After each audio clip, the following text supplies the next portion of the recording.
Assalamualaikum warahmatullahi wabarakatuh.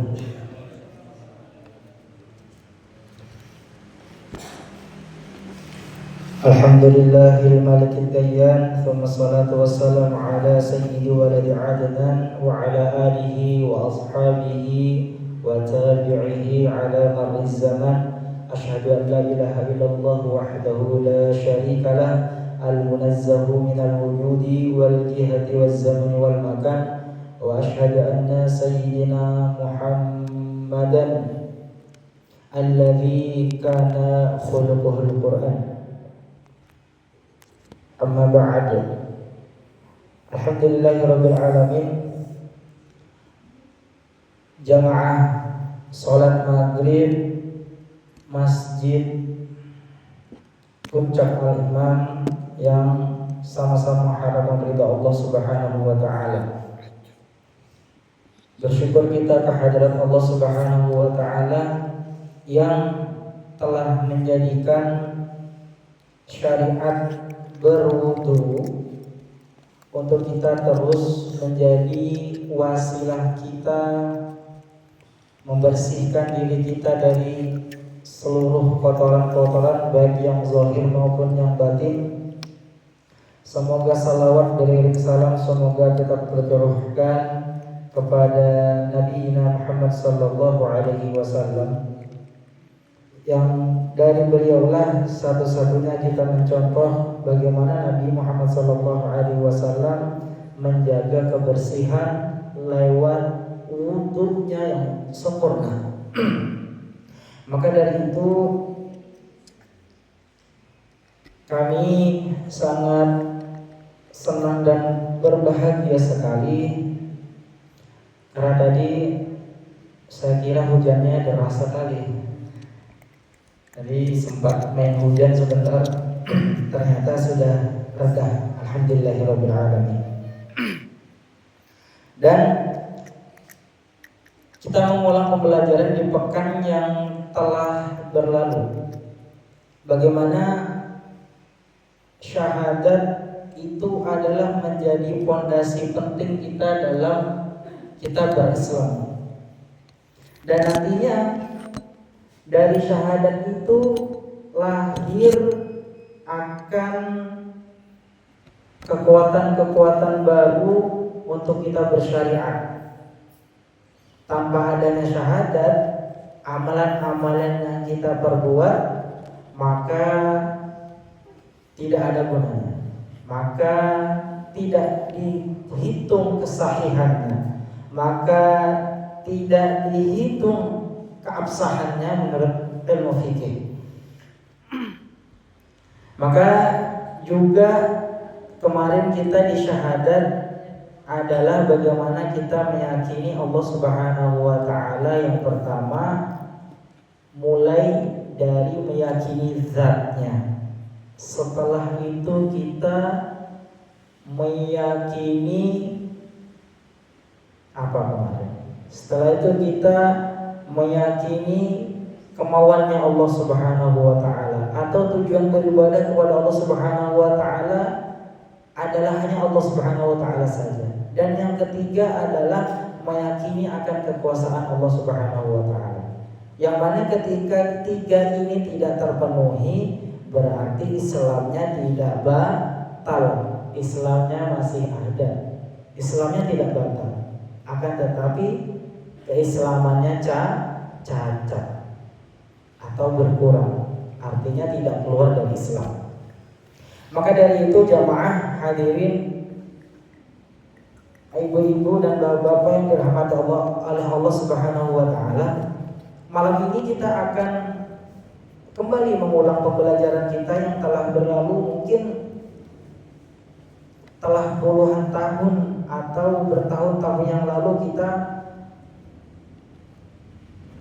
mempelajarinya. Terlihat sederhana, namun bersuci dalam hal ini berwudu memang suatu hal yang biasanya karena sudah keseringan akhirnya lalai biasanya. ketika sudah lancar naik motornya, kadang-kadang dia teledor. Paham Bu ya? Remaja-remaja itu ketika baru-baru bisa naik motor dan sudah lancar ngatur gasnya, ngatur remnya, dia sudah mulai laju. Karena dia paham kapan harus ngerem, kapan harus ngegas. Nah, kita-kita ini yang sudah lama belajar berwudu, akhirnya tidak diperbaharui lagi keilmuan tentang cara berwudunya, maka kadang kita maklum sebagai manusia itulah lalai, kadang kita kurang, kadang kita kelebihan. Nah, baik jamaah hadirin yang sama-sama menghargai Allah Subhanahu wa taala, kita mulai dari firman Allah Subhanahu wa taala di dalam surah Al-Maidah ayat 6.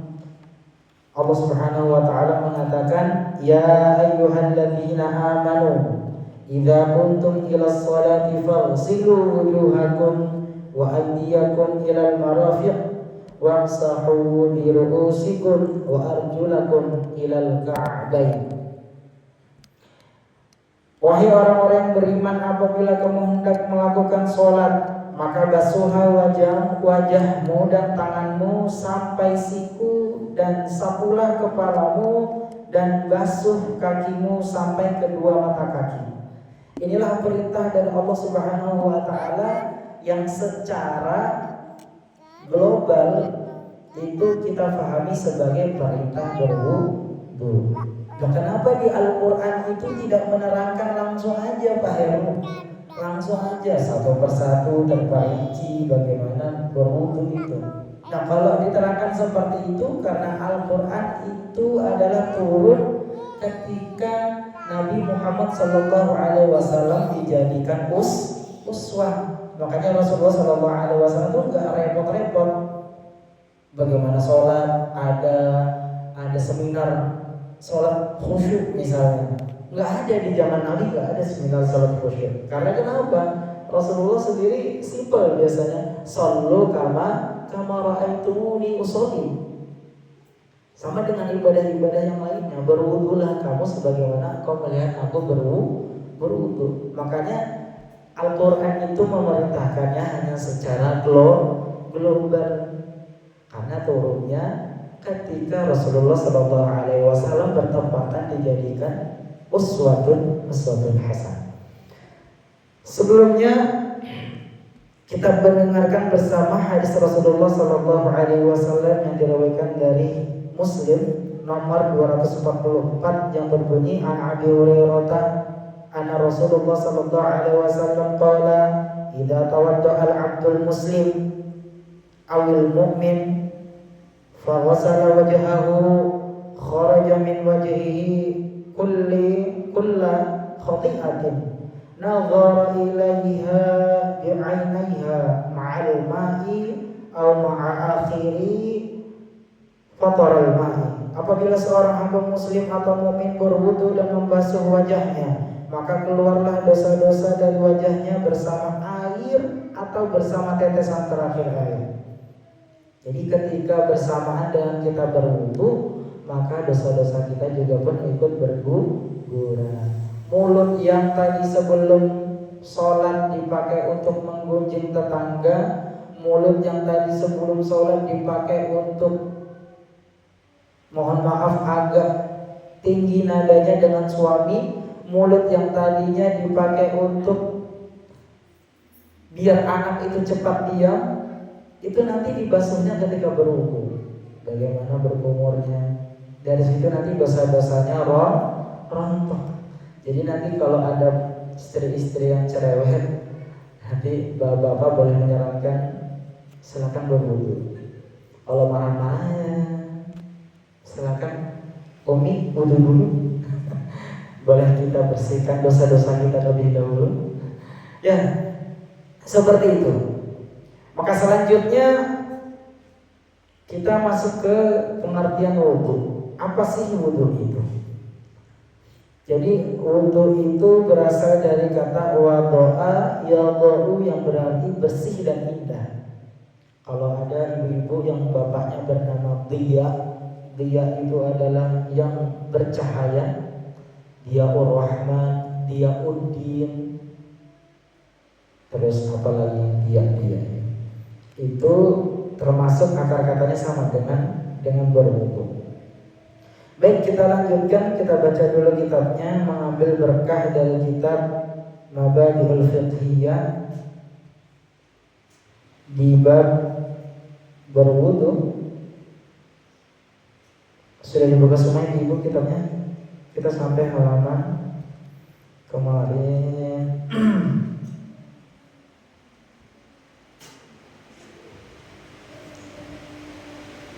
Oke, sampai sholat ya.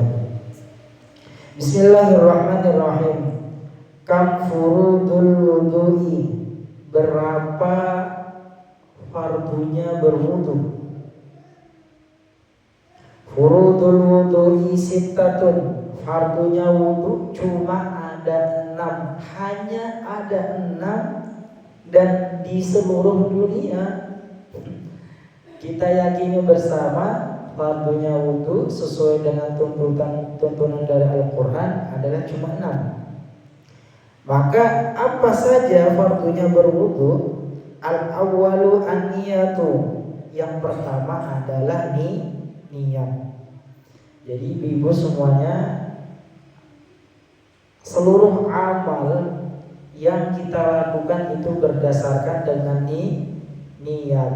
Tanpa niat, amal apapun itu menjadi sia-sia.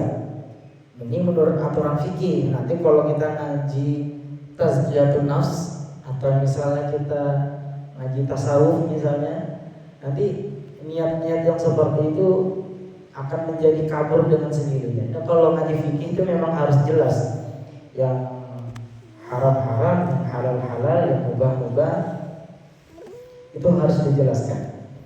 Jadi itu adalah niat. Baik itu nantinya ada yang melafazkan niatnya, baik itu nantinya ada yang tidak melafazkan niatnya. Itu sudah perdebatan dari ulama-ulama zaman terdahulu. Kalau kita baru memperdebatkan sekarang, berarti kita ketinggalan zaman.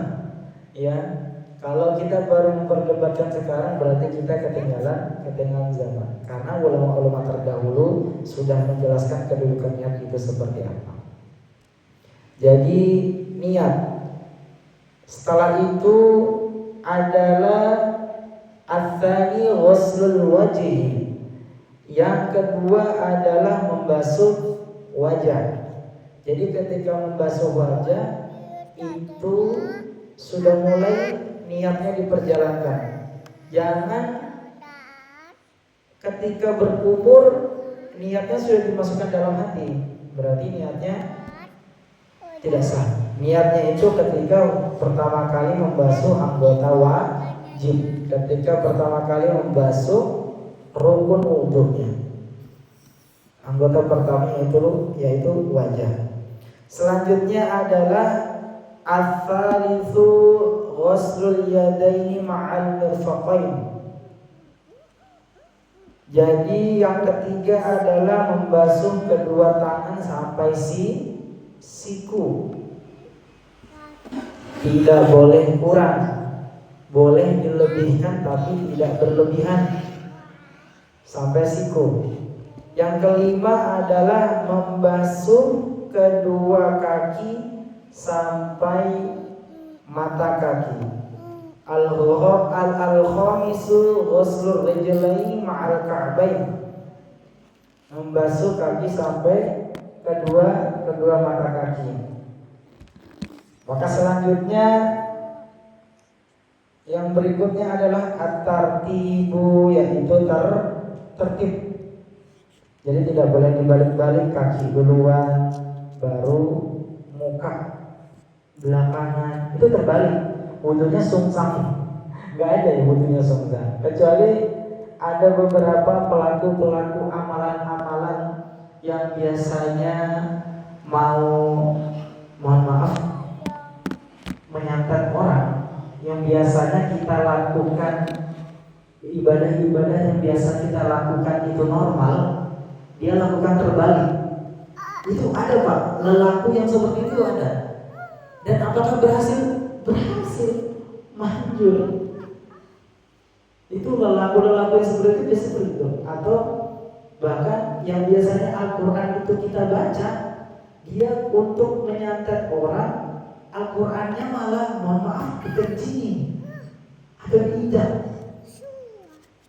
Itu kan susah gitu, terbalik. Pemikirannya terbalik. Jadi Bapak Ibu semuanya dalam hati Allah Subhanahu wa taala, ketika ada amalan-amalan yang seperti itu yang masih dipakai oleh karib kerabat kita, kiranya kita mohon ditegur. Banyak orang-orang yang mengatasnamakan Islam amalannya, akan tetapi ya kadang seperti itu, ada yang dipakai untuk aneh-aneh. Dan kita mencontohkan terlebih dahulu. Kebetulan songkoknya dilepas. Oke, Ibu semua, karena ini adalah berwudu, maka kita mencontohkan bagaimana berwudu terlebih dahulu. Jadi selain ini adalah sunnah. Mencuci tangan, menyela-nyelai tangan, itu sunnah. Berkumur, beristinsyak itu sunnah. Setelah itu membasuh, setelah itu tiga kali juga sunnah. Pun nanti kalau 3 kali itu dilihat kondisinya. Bahwa Bapak Ibu kalau sudah kulitnya kering karena berwudu berkali-kali, nggak usah pakai sunnah yang 3 kali, lecet kulitnya. Jadi sama saja wudunya itu menyakitkan. Jadi mentang-mentang ini sunnah yang harus saya jalani, kulitnya sudah keriput karena menjaga wudu. Saking maunya menjaga wudu, terutama kita-kita yang biasa ingin mengamalkan Islam lebih dalam misalnya, agar selalu sambung atau usul kepada Allah Subhanahu wa taala, bersih hatinya, gak gampang marah-marah, berwudu, tapi menyengsarakan kulitnya. Ada sampai di fase lecet gara-gara berwudu, kena betul-betul dibasuh gimana? Jadi enggak, kalau sudah memang ibu-ibu mau untuk meninggalkan di posisi kulit yang seperti itu tidak disunahkan, karena itu mudarat. Ada mudarat. Dan kita contohkan dulu.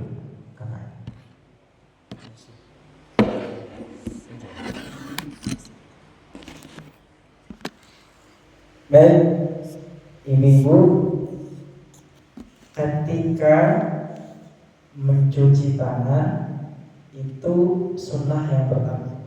Jadi mencuci tangannya ada yang air di keran, terus di sela-sela begini, di sela-sela begini. Jadi bukan, nah itu nggak ada sela-selanya, sunnahnya nggak ada. Jadi kalau cuma begini-begini aja, nggak ada sunnahnya. Jadi menyela-nyela ya begini aja. Ya begitu supaya cepat. Bisa begini satu-satu, tapi kapan? Bisa satu-satu. Tapi kapan? Menyela-nyela. Nah, cukup. Setelah itu air di keran yang dipakai, air untuk berkumur dan di hidung itu satu air. Sekaligus dihirup. Membuang airnya gimana? Seperti ini. Hidungnya seperti ini, posisi tangannya seperti ini. Ya ibu-ibu ya, jangan seperti ini, tangannya kotor nanti. Jadi begini, membuang istinsyaknya seperti ini. Terutama ketika kita selesai dari bekerja, itu betul-betul sunnah-sunnahnya dilakukan. Ketika kita, apalagi kita bekerja di lapangan, betul-betul sunnahnya dilakukan. Karena ini membantu untuk agar kita supaya bersih ketika menghadap Allah Subhanahu wa taala. Selanjutnya, setelah berkumur dan beristinsyak, lalu istinsyar dikeluarkan. Setelah itu baru apa ini? Tangan dulu atau wajah dulu? Wajah dulu. Nah, jadi apa yang dinamakan wajah ibu-ibu, bapak-bapak? Jadi wajah itu adalah bagian dahi yang terakhir nempelnya rambut ini, bagian dahi yang ini sampai ujung dagu yang ini. Bukan dalam dagu, Bu ya. Bukan di dalam dagu, tapi ujung dagu. Jadi yang qadarullah dagunya agak panjang, simetrisnya muka itu agak panjang juga. Nah, kalau dari sininya, dari mana mukanya itu? Kalau di depan sini mulai dari sini. Mulai dari dalam sini, dalam telinga yang sini sampai ke sini. Sampai ada batas rambut kecil-kecil di sini. Apa namanya? Jambang. Jambang yang di sini. Jadi mengambil airnya bukan seperti ini.